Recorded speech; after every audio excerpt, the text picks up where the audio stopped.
Welcome to Sankalp study success. Friends, ఈ particular సెషన్లో మనం detection of amplitude modulated wave అన్న కాన్సెప్ట్ చూద్దాం. దీనిలో పెద్దగా ఈక్వేషన్స్ మీకు ఏం లేవు, but the only thing is అసలు యాంప్లిట్యూడ్ మాడ్యులేటెడ్ వేవ్ డిటెక్షన్ ఎలా జరుగుతుంది, అంటే ఎట్లా డిమాడ్యులేట్ అవుతుంది అనేది కాన్సెప్ట్ ఓరియంటెడ్లో నేర్చుకుంటే సరిపోతుంది. సో ఫార్ మనం జనరేషన్ని చూసాం, జనరేషన్ యొక్క ఈక్వేషన్ కూడా మనం అబ్జర్వ్ చేసాం, అవునా కదా? సో యాంప్లిట్యూడ్ మాడ్యులేటెడ్ వేవ్ అనేది ఎట్లా జనరేట్ అవుతుందన్న కాన్సెప్ట్ని పక్కన పెట్టేస్తే, ఇప్పుడు వచ్చినటువంటి యాంప్లిట్యూడ్ మాడ్యులేటెడ్ వేవ్ని మనం ఎట్లా డీకోడ్ చేయాలి లేదా ఎట్లా డీమాడ్యులేట్ చేయాలి, ఎట్లా మనం రిసీవ్ చేసుకోవాలి అనేది చూద్దాం. So this is nothing but the typical block diagram of receiver section. ఓకేనా? అసలు అక్కడ రిసీవర్లో ఏముంటుంది అనేది concept. So amplitude modulated wave వస్తుంది మన దగ్గరికి. This is AM wave. ఈ ఏఎం వేవ్ని యాంటీనా అనేది రిసీవ్ చేసుకుంది. ఓకేనా? యాంటీనా రిసీవ్ చేసుకున్న తర్వాత అది ఎవరికి ఇస్తుంది అంటే రేడియో ఫ్రీక్వెన్సీ యాంప్లిఫైయర్, దీన్ని ఆర్ఎఫ్ యాంప్లిఫైయర్ అంటారు. ఈ రేడియో ఫ్రీక్వెన్సీ యాంప్లిఫైయర్కి ఇస్తుంది అనమాట. ఎందుకని స్టార్టింగ్ యాంప్లిఫైయర్ పెట్టాము? యాంప్లిఫైయర్ అంటే ఏంటి అంటే వీక్ సిగ్నల్ని దాని యొక్క స్ట్రెంత్ పెంచి హై సిగ్నల్గా మారుస్తుంది, హై స్ట్రెంత్ సిగ్నల్గా మారుస్తుంది అనమాట. లోగా ఉన్న వాయిస్ని హై సిగ్నల్గా మారుస్తుంది. అర్థమైందా? That is nothing but amplifier which amplifies the signal which increases the signal strength. ఓకేనా? అంటే ఈ రేడియో ఫ్రీక్వెన్సీ దగ్గర ఉండేటువంటి యాంప్లిట్యూడ్ వేవ్ యొక్క యాంప్లిఫికేషన్ చేస్తుంది అనమాట. ఈ సిగ్నల్ యొక్క స్ట్రెంత్ పెంచుతుంది. ఎందుకు స్టార్టింగ్ మనం యాంప్లిఫైర్నే పెట్టాలి అంటే, ఇది వస్తున్నప్పుడు దీని యొక్క సిగ్నల్ యొక్క స్ట్రెంత్ తగ్గిపోవచ్చు బికాస్ ఆఫ్ అటెన్యుయేషన్. ఏమవుతుంది అంటే డ్యూ టు ద అటెన్యువేషన్ సిగ్నల్ యొక్క స్ట్రెంత్ తగ్గిపోతుంది. ఎవరు అటెన్యువేట్ చేస్తున్నారు? ఐనోస్పియర్, స్ట్రాటోస్పియర్, ఇవన్నీ ఉంటాయి కదా, ఈ స్పియర్స్ అన్నీ ఉంటాయి కదా, వాటి వల్ల కానీ, తర్వాత విండ్స్ వల్ల కానీ, విండ్ కరెంట్స్ వల్ల కానీ, లేదంటే సన్ రేస్ వల్ల కానీ, బికాస్ ఆఫ్ టెంపరేచర్ కానీ, because of mixing up of signals కానీ ఏమవుతుంది అంటే అటెన్యువేట్ అయిపోతుంది, సిగ్నల్ తన యొక్క స్ట్రెంత్ని కోల్పోతూ ఉంటుంది. సో అది కాబట్టి హై స్ట్రెంత్ సిగ్నల్ వచ్చినప్పటికీ ఇక్కడికి వచ్చేటప్పటికి స్ట్రెంత్ తగ్గిపోతుంది. వెంటనే యాంటీనా ఏం చేయాలి? యాంప్లిఫైర్ స్టేజ్లోకి పంపించాలి. అప్పుడు ఆ పర్టికులర్ రేడియో ఫ్రీక్వెన్సీ యొక్క స్ట్రెంత్ని యాంప్లిఫైర్ పెంచుతుంది అనమాట. అర్థమైందా? సో పెంచినటువంటి ఇప్పుడు లోపల నుంచి వచ్చేది మొత్తం యాంప్లిట్యూడ్ ఏఎం వేవే. సో ఏఎం వేవ్ ఇప్పుడు ఇక్కడ స్ట్రెంత్ పెరిగింది. ఇది మిక్సర్ అన్న సెక్షన్లోకి పంపిస్తున్నాం. మిక్సర్ అంటే మిక్స్ చేసేటటువంటి ఒకనొక డివైస్. ఎవరిని మిక్స్ చేస్తుందంట? ఇక్కడికేమో యాంప్లిట్యూడ్ వేవ్ వచ్చింది, కొంచెం యాంప్లిఫికేషన్ జరిగి కొంచెం ఆ పర్టికులర్ ఏఎం వేవ్ అనేది లోపలికి వచ్చింది. ఈ మిక్సర్ ఏం చేస్తుందంటే వచ్చినటువంటి ఏఎం వేవ్కి ఆసిలేటర్ అంటే ఇక్కడ సర్టెన్ ఫ్రీక్వెన్సీని యాడ్ చేస్తుంది అనమాట. కొంత ఫ్రీక్వెన్సీని వచ్చినటువంటి ఏఎం వేవ్కి యాడ్ చేస్తుంది, హై ఫ్రీక్వెన్సీని. ఎందుకు యాడ్ చేస్తుంది అంటే మనం ఆల్రెడీ చెప్పుకున్నాము, ఫ్రీక్వెన్సీ స్పెక్ట్రమ్లో మనం నేర్చుకున్నాం దట్ క్యారియర్ ఫ్రీక్వెన్సీ ఉంటుంది, lower side band, upper side band. ఈ సైడ్ బ్యాండ్స్ ఈ క్యారియర్ ఫ్రీక్వెన్సీ అనేది ఏం చేస్తుందంటే ఈ సైడ్ బ్యాండ్స్ని తీసుకెళ్తుంది, అవునా కదా? సో ఆ పర్టిక్యులర్ క్యారియర్ ఫ్రీక్వెన్సీని ఎలిమినేట్ చేయాలి, అవునా? Our main motto is to remove the carrier and to extract the message signal. So క్యారియర్ని ఎలిమినేట్ చేయాలి అంటే లోపల omega C minus omega M ఉంది. ఇక్కడ నేను suppose omega C plus omega M, omega C minus omega ఎంలు ఉంటాయి కదా. ఈ ఒమేగా సిని నేను ఎలిమినేట్ చేయాలనుకోండి, ఇక్కడ క్యారియర్ని పంపించాలి. మళ్ళీ నేను ఇక్కడ కొంత ఒమేగా సి అనే దాన్ని మైనస్ ఒమేగా సిని పంపించాలనుకోండి, అప్పుడేమవుతుంది? దీంతో కలిసి ఆ మైనస్ ఒమేగా సి, ఇక్కడ మైనస్ ఒమేగా సి ఉందనుకోండి, ఇది క్యాన్సిల్ అయిపోతుంది, అవునా కదా? అంటే ఫేజ్ షిఫ్ట్తో కూడినటువంటి, ఇక్కడ 180 degrees ఫేజ్ షిఫ్ట్తో కూడినటువంటి ఒకనొక క్యారియర్ వేవ్ని పంపిస్తే ఇందులో ఉండేటటువంటి క్యారియర్ వేవ్ క్యాన్సిల్ అయిపోతుంది, అవునా కదా? సో దట్ నాకు కేవలం మెసేజ్ మాత్రమే వచ్చేలాగా యూజ్ అవుతుంది అనమాట. అర్థమైందా? సో నాకు ఇక్కడ కంపల్సరీగా ఉండేది ఏంటన్నా, ఫ్రీక్వెన్సీ స్పెక్ట్రంలో ఒమేగా సి ఉంటుంది, తర్వాత omega C minus omega C plus omega M ఉంటుంది, తర్వాత omega C minus omega M ఉంటుంది కదా. సో ఈ క్యారియర్ ఫ్రీక్వెన్సీ ఏం చేస్తుంది? దీన్ని కట్ చేస్తుంది. నాకు కేవలం అప్పుడు మెసేజ్ ఉన్నటువంటి సైడ్ బ్యాండ్స్ మాత్రమే వెళ్ళాయి అనుకుందాం. సో ఇప్పుడు ఇంటర్మీడియట్ ఫ్రీక్వెన్సీ దగ్గరికి ఏం వస్తాయంటే సైడ్ బ్యాండ్స్ మాత్రం వస్తాయన్నమాట. ఓకేనా? మళ్ళీ సైడ్ బ్యాండ్స్లో omega C minus omega M, omega C plus omega M ఉంది కదా. ఇది ఇంటర్మీడియట్ ఫ్రీక్వెన్సీ ఏం చేస్తుంది అంటే వీటిని ఎలిమినేట్ చేస్తుంది అనమాట. సో అప్పుడు కేవలం ఏమొస్తాయి? మెసేజ్ సిగ్నల్స్ మాత్రమే బయటికి పంపిస్తుంది. ఈ డిటెక్టర్ ఏం చేస్తుంది? వచ్చేటటువంటి ఆ మెసేజ్ సిగ్నల్స్ని డిటెక్ట్ చేసి యాంప్లిఫైర్లోకి పంపిస్తుంది. మళ్ళీ యాంప్లిఫైర్ ఏం చేస్తుంది? ఆడియో ఫ్రీక్వెన్సీ యాంప్లిఫైర్ వచ్చినటువంటి ఆ మెసేజ్ సిగ్నల్ ఫ్రీక్వెన్సీని పెంచుతోంది అనమాట. అర్థమైందా? అంటే ఆ సిగ్నల్ యొక్క స్ట్రెంత్ పెంచుతుంది. ఎందుకంటే ఒక్కొక్క బ్లాక్ దాటేటప్పుడు because of non linear effects దాని యొక్క సిగ్నల్ యొక్క స్ట్రెంత్ మళ్ళీ కోల్పోవచ్చు, కాబట్టి మళ్ళీ యాంప్లిఫై చేస్తాం. అర్థమైందా? యాంప్లిఫై చేసిన తర్వాత సిగ్నల్ యొక్క స్ట్రెంత్ పెరుగుతుంది. ఇక్కడ ఎవరున్నారు? కేవలం మెసేజ్ సిగ్నల్ ఉంది. అంటే ఈ డిటెక్టర్లో డీమాడ్యులేటర్ ఉందన్నమాట. అర్థమైందా? డీమాడ్యులేటర్ ఉంది. ఎవరు ఆ demodulator? I will be telling you. ఈ డిటెక్టర్లో ఏముంటుంది అనేది నెక్స్ట్ బ్లాక్ డయాగ్రామ్లో చెప్తాను. ఇక్కడ డీమాడ్యులేటర్ ఉంటుంది, అర్థమైందా? సో అది వచ్చిన తర్వాత కేవలం ఆ మెసేజ్ సిగ్నల్లో ఆడియో ఫ్రీక్వెన్సీ మాత్రమే ఉంటుంది, అవునా కదా? నేను మాట్లాడిన ఫ్రీక్వెన్సీ లో ఫ్రీక్వెన్సీ మాత్రమే ఉంటుంది. దాని యొక్క స్ట్రెంత్ పెంచాలి, ఫ్రీక్వెన్సీని పెంచట్లేదు, యాంప్లిట్యూడ్ పెంచాలి, ఆ వాయిస్ యొక్క సిగ్నల్ పెంచాలి, పంపించి దాన్ని ఒక స్పీకర్కి ఇస్తాం లేదా ఒక మొబైల్ ఫోన్కి ఇస్తాం. అంటే మళ్ళీ దీనిలో ఏముండాలి? డీమాడ్యులేటర్ అండ్ ట్రాన్స్డ్యూసర్ ఉండాలి, అవునా? ట్రాన్స్డ్యూసర్, డీమాడ్యులేటర్ డిటెక్టర్లో ఉంటాయి. ఉండి ఏం చేస్తాయంటే మళ్ళీ అది యాంప్లిఫైర్కి ఇస్తాయి. ఆ యాంప్లిఫైర్ ఏం చేస్తుందంటే మొబైల్ ఫోన్ యొక్క స్పీకర్లోంచి మనకి వాయిస్ అనేది బయటకు వినిపిస్తుంది అనమాట. This is the loud speaker, ఓకేనా? సో ఈ ప్రాసెస్ జరుగుతుందన్నమాట డిటెక్షన్లో. యాంప్లిట్యూడ్ మాడ్యులేటర్ వేవ్ వచ్చింది, యాంటీనా నుంచి ఫస్ట్ ఆఫ్ ఆల్ దాన్ని దేనిలో పంపించాలి? రేడియో ఫ్రీక్వెన్సీ యాంప్లిఫైర్లోకి పంపించాలి.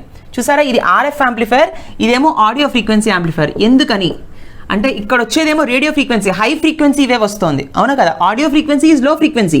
సో ఈ లో ఫ్రీక్వెన్సీ వేవ్ యొక్క స్ట్రెంత్ని పెంచాలి, ఇక్కడ హై ఫ్రీక్వెన్సీ వేవ్ యొక్క స్ట్రెంత్ పెంచాలి. ఎందుకని హై ఫ్రీక్వెన్సీ వేవ్ యొక్క స్ట్రెంత్ పెంచాలి? Amplitude modulated wave is high frequency wave, అవునా కదా? సో ఆ wave because of this troposphere, stratosphere, because of the propagation దీనిలో కొంత డిస్టార్షన్స్ జరగచ్చు. ఆ డిస్టార్షన్స్ అన్ని పోగొట్టి సిగ్నల్ యొక్క స్ట్రెంత్ పెంచడానికి ఆర్ఎఫ్ యాంప్లిఫైర్ స్టేజ్ పెట్టాము ఇక్కడ. దాని నుంచి వచ్చిన దాన్ని ఏం చేసాము? మరో 180 degrees ఫేస్ షిఫ్ట్ ఉన్నటువంటి ఒకనొక క్యారియర్ సిగ్నల్ దానిలోకి పంపిస్తే అప్పుడు నాకు క్యారియర్ ఫ్రీక్వెన్సీ అనేది ఎలిమినేట్ అయిపోయింది. అప్పుడు రిమైనింగ్ సైడ్ బ్యాండ్స్ ఉన్నాయి కదా, ఈ సైడ్ బ్యాండ్స్ మాత్రం ఇక్కడ ట్రాక్ అయ్యాయి, అవునా కదా? ఈ సైడ్ బ్యాండ్స్లో ఉండేటటువంటి క్యారియర్ని ఎలిమినేట్ చేసి మళ్ళీ ఒమేగామ్ని మాత్రమే ట్రాక్ చేసి ఆ ఒమేగామ్ని డిటెక్టర్కి పంపించాం. ఈ డిటెక్టర్ ఏం చేస్తుంది అంటే దానిలో ట్రాన్స్డ్యూసర్, డిమాడ్యులేటర్ ఏం చేస్తుంది అంటే ఆ ఒమేగామ్ని తీసుకుంటుంది. ట్రాన్స్డ్యూసర్ ఏం చేస్తుంది? వచ్చినటువంటి ఆ ఎలక్ట్రికల్ ఫార్మాట్ సిగ్నల్ని వాయిస్ సిగ్నల్గా కన్వర్ట్ చేస్తుంది. వచ్చినటువంటి ఆ వాయిస్ సిగ్నల్ మళ్ళీ ఎలా ఉండాలి? స్లోగా, చిన్నగా వినపడకూడదు, అది హైగా వినిపించాలి, మనకి క్లారిటీగా వినిపించాలి. కాబట్టి మనకి యాంప్లిఫైర్ ఏం చేస్తుందంటే ఆ సిగ్నల్ యొక్క స్ట్రెంత్ని మళ్ళీ పెంచుతోంది అనమాట. ఇలా ఉన్నదాన్ని ఇలా చేస్తుంది, అర్థమైందా? అది ఒక లౌడ్ స్పీకర్ నుంచి బయటకు వస్తుంది. This is the process that is done in the detection of amplitude modulated wave. This is the receiver సెక్షన్లో ఇలా ఉంటుందన్నమాట. ఇలా జరుగుతోంది కమ్యూనికేషన్ అనేది, అర్థమైందా? రైట్. సో ఇప్పుడు ఈ డిటెక్టార్లో డీమాడ్యులేటర్ అండ్ ట్రాన్స్డ్యూసర్ ఎలా ఉంటాయో ఒకసారి మనం చూద్దాం, ఓకేనా? ఇక్కడే మనకి ఎన్వెలప్ డిటెక్టర్ అనే కాన్సెప్ట్ వస్తుందన్నమాట. Let us see that. Okay friends, now let us see the rectifier and the envelope detector concept. ఇక్కడ AM వేవ్ వస్తుంది కదా, దాన్ని మనం రెక్టిఫైర్ గుండా పంపిస్తాం అనమాట. అంటే ఇన్హెరెంట్గా ఇందాక చూపించినటువంటి ఆ రిసీవర్ సెక్షన్లోనే ఆ బ్లాక్స్లో ఇవి రెండు ఇన్హెరెంట్గా ఉంటాయన్నమాట. సో రెక్టిఫైర్ అంటే ఏంటి? Rectifier is nothing but it is an electronic device. ఏం చేస్తుంది అది రెక్టిఫైర్? మీరు ఆల్రెడీ సెమీ కండక్టర్స్లో నేర్చుకునే ఉంటారు. రెక్టిఫైర్ ఏం చేస్తుంది? ఏసీ సిగ్నల్ని డీసీ సిగ్నల్ కింద మారుస్తుంది, పల్సేటింగ్ డీసీలోకి మారుస్తుంది, అవునా కదా? సో ఇక్కడ నాకు వచ్చేదేంటి? ఒక analogue communication signal, analogue wave అంటే continuous wave or else amplitude modulated wave, అవునా కదా? ఇది ఏసీ సిగ్నల్, ఆల్టర్నేటింగ్ కరెంట్ ఎప్పుడు ఆల్టర్నేట్ అవుతూనే ఉంది, అవునా కదా? అంటే పాజిటివ్ పీక్స్ వస్తున్నాయి, నెగిటివ్ పీక్స్ వస్తున్నాయి, positive peaks, negative peaks, positive peaks, negative peaks, అవునా కదా? సో ఇది రెక్టిఫైర్ గుండా పంపించినప్పుడు రెక్టిఫైర్లో ఏముంటుంది నాన్న? ఖచ్చితంగా రెక్టిఫైర్లో డయోడ్ ఉంటుంది, అవునా కదా? అవునా కదా? ఇక్కడ ఒక ట్రాన్స్ఫార్మర్ పెడతారు, ఆ ట్రాన్స్ఫార్మర్ దగ్గర ఇక్కడ ఏఎం వేవ్ని పంపిస్తాం, అవునా కదా? సో ఏఎం వేవ్ని పంపించినప్పుడు ఇక్కడ this is the load resistance, this is the output, ఇక్కడ అవుట్పుట్ తీసుకుంటాం మనం, అవునా కదా? సో ఈ ఏఎం వేవ్ని ఇక్కడ ఇది తీసుకుని ఏం చేస్తుందంటే ట్రాన్స్ఫార్మర్ దగ్గర step down are step up transformer కింద తీసుకుని దీని యొక్క వోల్టేజ్ని తగ్గించి డయోడ్ ఏం చేస్తుంది అంటే రెక్టిఫైర్ యొక్క పర్పస్ ఏంటి అంటే నెగిటివ్ పీక్స్ వచ్చినప్పుడు డయోడ్ ఆఫ్ అవుతుంది, రివర్స్ బయాస్కి వెళ్ళిపోతుంది, అవునా కదా? ఈ పాజిటివ్ పీక్లో ఉన్నప్పుడు డయోడ్ ఆన్ అవుతుంది, సిగ్నల్ని పంపిస్తుంది ఇటు. అప్పుడు వచ్చినటువంటి ఆ సిగ్నల్ ఈ రెసిస్టర్కి అక్రాస్గా కరెంట్ ఫ్లో అయినప్పుడు ఆ వోల్టేజ్ అక్రాస్గా ఆ వోల్టేజ్ని తీసుకుని ఏం చేస్తుంది? ఆ పాజిటివ్ పీక్ మాత్రం వస్తుంది. ఎప్పుడైతే నెగిటివ్ పీక్ వచ్చిందో డయోడ్ బికమ్స్ రివర్స్ బయాస్.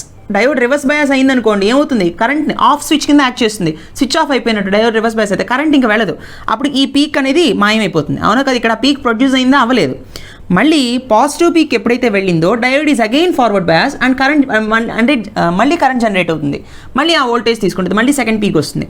మళ్ళీ ఎప్పుడైతే నెగిటివ్ పీక్ వచ్చిందో డయోడ్ మళ్ళీ రివర్స్ బయాస్ అవుతుంది, కాబట్టి ఆఫ్ అయిపోతుంది అనమాట. ఇక్కడ సిగ్నల్ ఏమీ రాదు, ఇక్కడ ఈ పీక్ సిగ్నల్ ఏమీ రాదు.